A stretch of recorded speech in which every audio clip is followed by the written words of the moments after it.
Hey y'all, welcome to Skinner Shorts episode 20. 20. Can you believe it's 20? They have an album named 20? I think they did. There you In go. the new Skinner world. Right? We're going to call it Arch Gold and Platinum instead of 20 though. Today we're going to, it's a fun episode, right? One we really like. And today's episode is called Billy Powell. Billy Powell, the king of the keys, right? I mean, I've always told you that I thought that Billy Powell is what made it for me. You know, again, wasn't a big guitar guy actually when I was a little kid, but when I heard things going on, the way the piano worked on that thing, and of course then there's the stuff from Tuesday's Gone and ultimately Freebird on that record, I was hooked. Just another weapon to the arsenal, pretty much. Yeah, so let's talk about the Billy Powell story. Billy Powell was born in Corpus Christi, Texas, I think, in 52. I think that's right. 1952. Went to a naval family. Yeah. Military family. Yeah. And then spent some time in Italy. Yeah. Where his father actually died over in Italy. Father had cancer. Of cancer. Yeah. Sadly, at a young age.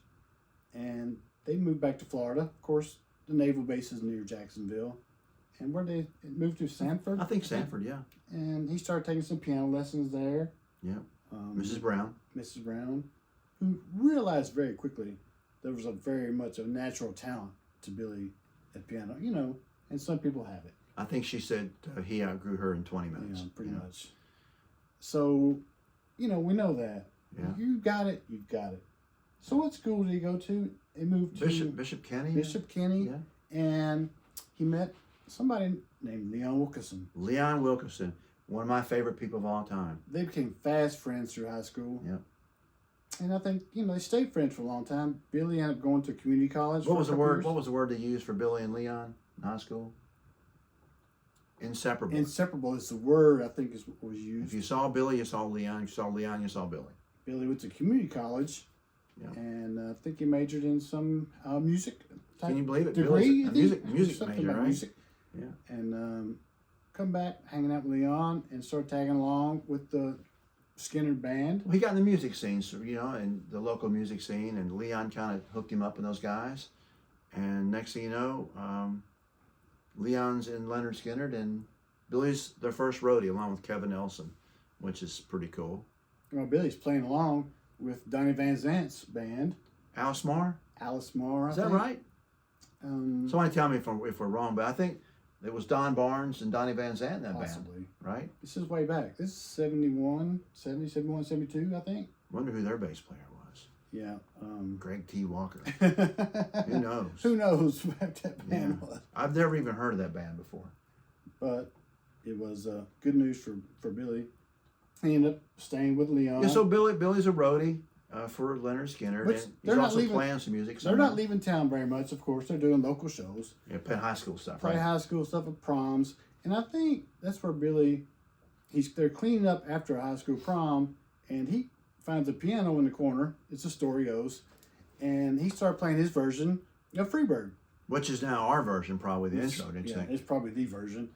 And Ronnie hears him and starts asking him about it. He said, hey, Billy tells him, hey man, I'm a classically trained piano player. And Ronnie scratches his head. I think we need a piano player in our band.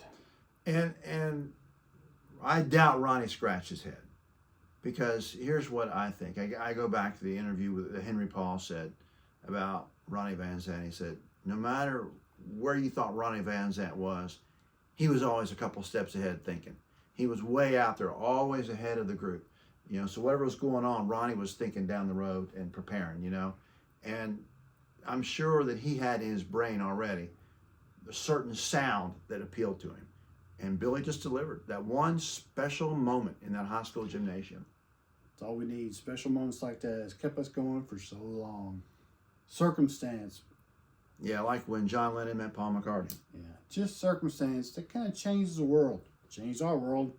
Definitely changed our world. And that piano became a signature sound, a signature part of most of the music. I mean, think about Sweet Home Alabama without the piano, right? I mean, wow. It just rocks. It just brings it. You know, it just buys you right in. It's just so attractive. And I always say Roy Bittan and Bruce Springsteen, that Bruce Springsteen wouldn't have been near as big without Roy Bittan's piano. You know, just it was that back stuff. You know, it's kind of like a rhythm section almost, but it's got some melody to it. We could start talking about songs that Billy Powell made a huge impact on, but he only actually got writing credit for one. Which one was that? Whiskey Rock-a-Roller, right? As far as I know, y'all can tell me, he probably wrote a million songs, but as far as I know, on a Lynyrd Skynyrd official album, his only credit was Whiskey Rock-a-Roller, which starts off with, guess what? Dun dun, right? Piano. So it's actually a badass song, and but his other contributions to these songs were much bigger than just a writing credit to me. You know, he just brought that. Like I said, he was that other weapon in your arsenal. That you got 3-guitar band, right? We're all about 3 guitars, but then there's that piano. It was sticking out. It just kind of adds that tweak to the song. Yeah, I mean, you talk about tools in Ronnie's toolbox, right? Oh my gosh! You start off with a legendary bass player. Again, Leon's not mentioned anywhere in the rock and roll's top 100 bass players, but God dang it, he should be. I mean, because the backbone of that band was spectacular. He had skills. But Billy, I mean, the same thing. When you think about a keyboard player, there's very few keyboard players who aren't the writer-singers of bands who are as big a part of their band as Billy Powell was of Lynyrd Skynyrd. Huge part, and it doesn't go unknown because everybody loves Billy Powell. If we're Skynyrd fans, we love Billy Powell, and we love what he brought to every song that he was part of. Yeah, passionate. I mean, just fantastic, and it all ended October 20th of '77, and Billy's. In a previous episode, I read Billy's statement to Rolling Stone about the crash, and he was mostly worried that his hands were intact, even though his nose was over here somewhere. Because that's what he did. You know, that was his livelihood, right? But speaking of livelihood, after the plane crash, there wasn't a lot of livelihood. He was in Rosie & Collins' band. I don't know what kind of money they made there, but that ended after 2 records and 1, maybe 2 tours, I think. And from there, he was with Alan Collins' band for a minute, because that's all Alan Collins' band was a minute, basically. And it really wasn't the Alan Collins band in my mind, but that's a whole other story. And then he and Leon are on the street for a minute. Nothing was coming in. There were no pennies coming from heaven. I mean, it just wasn't coming for them. Yeah, and the royalties weren't there because, again, Billy only had 1 song credit to him. Leon's 1 song, Best I Know, wasn't released for many years after that. And that was Woman of Mine, which I saw live as a child in Memphis in 1973, which was very exciting in the studio. But that was, Leon got writing credit on that, but it wasn't released for a long time. So they joined Vision. What do you know about Vision? Yeah, they were a spiritual type group, religious group. I think they released 3 albums. Really? I didn't know that. Who knows about that? We know nothing. Well, I don't have a Vision record. I bet there's some good Billy Powell stuff. I bet there's some good stuff on there that we know nothing about. Wow. Wonder if I can get a Vision record. If anybody knows much about the Vision history, let us know. I saw them at the movie house in Memphis on Highland Avenue. There were like 50 people there. But I don't know. There wasn't anything remarkable about it. Again, they were penniless. Yeah. Until Tribute Tour. Tribute Tour saved what we heard. Leon and Billy were penniless and homeless. Living on the street. I think Johnny was in a trailer. So, I mean, it saved a lot of people. Thanks, Gary Rosington and Alan Collins' father, Larkin, who helped bring this together. Yeah. For a lot of people we love. Yeah. I mean, 87 was spine-tingling when we saw that tribute tour at the Mid-South Coliseum here. It was amazing.